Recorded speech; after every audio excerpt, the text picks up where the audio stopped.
Hi guys, welcome to HardReset.Info channel. Today I will show you how to delay click on your VIVO Y19. To delay clicks on our smartphone, in the first step, from main menu, we must navigate to the settings, where we go down and go to the option shortcuts and accessibility.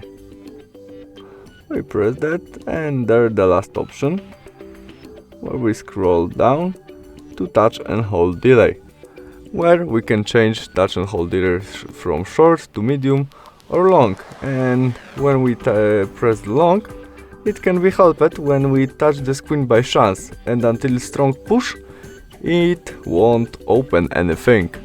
And that's all. Thanks for watching, see you soon.